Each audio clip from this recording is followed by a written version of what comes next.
Mardi 22 octobre, bonjour à toutes et à tous, voici l'édition régionale en images en 8 minutes, un tour complet de l'actualité près de chez vous. D'abord vos prévisions météo, avec globalement aujourd'hui dans la région le retour du soleil, une amélioration en vue, si ce n'est peut-être du côté de la mer du Nord, sur la côte de Dunkerque à Calais, les nuages persisteront ici, partout ailleurs on devrait bénéficier d'un temps clair et dégagé, le retour du soleil annoncé pour aujourd'hui, surtout cet après-midi.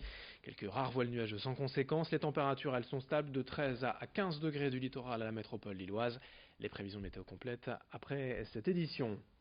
Dans l'actualité nationale et régionale, tout d'abord, notez la grève des laboratoires de biologie médicale cette semaine partout en France. Après une première action partielle fin septembre, la plupart des labos seront fermés aujourd'hui, demain et jeudi. En cause, selon les biologistes mobilisés, les règles coercitives imposées par l'assurance maladie concernant l'évolution de leur laboratoire. Ces mesures prévoient de baisser les tarifs de certains actes l'an prochain et de geler les dépenses les 2 années suivantes. L'objectif affiché est de faire 180 millions d'euros d'économies, mais pour les biologistes, ce sera au détriment des laboratoires et notamment des plus modestes dans les villes moyennes. Explication recueillie par Rémi Desremeaux.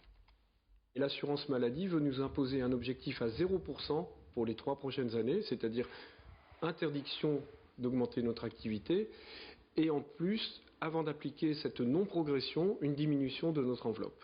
Donc un double effet coercitif. Et nous avons vraiment l'impression d'être dans les dépenses de santé une variable d'ajustement. C'est-à-dire si on a besoin d'un peu de sous, on va venir grignoter sur le dos de la biologie. Et donc ce phénomène continue et on a l'impression qu'il n'y a absolument aucune écoute de la part de l'assurance maladie. Pourquoi nous appliquer un objectif national de dépenses qui est 10 fois inférieur aux autres? Pourquoi ne pas nous appliquer le même? Et on n'en demande pas plus, on n'en demande pas des augmentations d'honoraires, on demande simplement de pouvoir travailler tranquillement et exercer notre métier dans de bonnes conditions. Et si votre laboratoire près de chez vous est donc fermé ces 3 prochains jours, pas de solution si ce n'est pour les cas d'urgence à domicile, traités comme d'habitude par les infirmières libérales.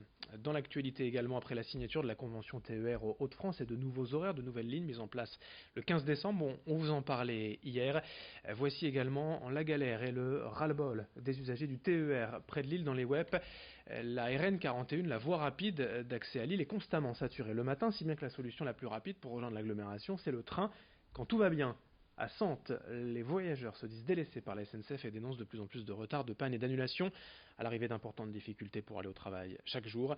Exemple, typiquement hier matin, lors de notre tournage, l'un des 4 trains à destination de Lille à 7h30 a été supprimé et le suivant a dû faire plus d'arrêts pour compenser, si bien que le trajet a été rallongé de 25 minutes. Face à cette situation, un groupe d'usagers a envoyé une pétition au conseil régional. Explication au micro de Vincent Vieillard. Quand il y a une suppression, on n'a pas de solution de substitution, il n'y a pas de remboursement, il n'y a pas de... Si un train rapide, il pourrait y avoir par exemple un train rapide qui pourrait s'arrêter au cas s'il y a une suppression, c'est pas le cas. Après un bus, disons il n'y a pas de solution de contournement, de substitution s'il y a une suppression. À part prendre sa voiture. À part prendre sa voiture, et du coup c'est la galère. Et certains n'ont pas 2 voitures, ont une voiture, ou ils n'ont pas le moyen, ils n'ont pas d'autres moyens que le train. Pour eux c'est vraiment la galère.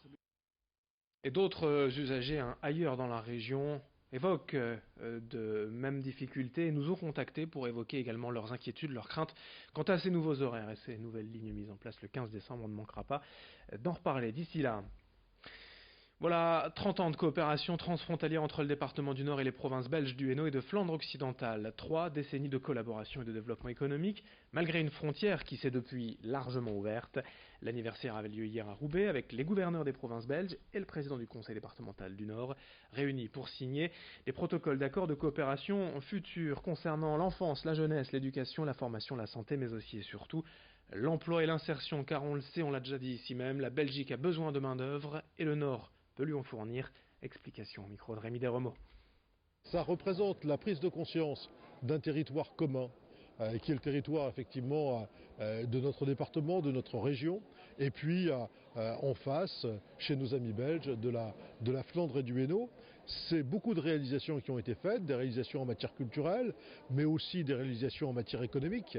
Et aujourd'hui, c'est par exemple le formidable partenariat pour la reconquête de l'emploi, aussi bien dans le Hainaut que dans le département du Nord. Je persiste à dire que l'apprentissage du néerlandais serait un élément extrêmement important pour les générations futures.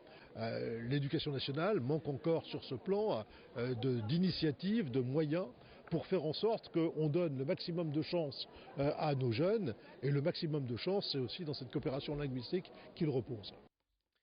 Autre info au cœur de l'automne, des températures en baisse. Et avant le changement d'heure ce week-end, je vous rappelle, il est temps de rallumer le chauffage à la maison si ce n'est pas déjà fait.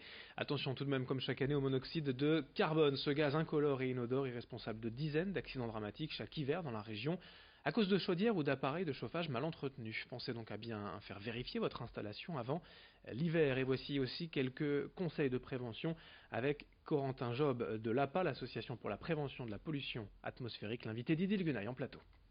Ce qui est important, c'est d'aérer tout simplement son logement, même en période de grand froid, 10 minutes minimum par jour. Ne pas boucher ses bouches de ventilation et d'aération.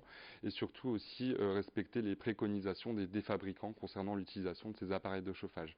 Je pense notamment aux appareils de chauffage d'appoint, type poêle à pétrole en fait, qui ne doivent pas être utilisés en continu. Et puis la fin de l'aventure pour la boulangerie Brice à Marquette-les-Lilles et Marc-en-Barœul, parvenu en finale nationale pour représenter les Hauts-de-France dans l'émission La meilleure boulangerie de France sur M6.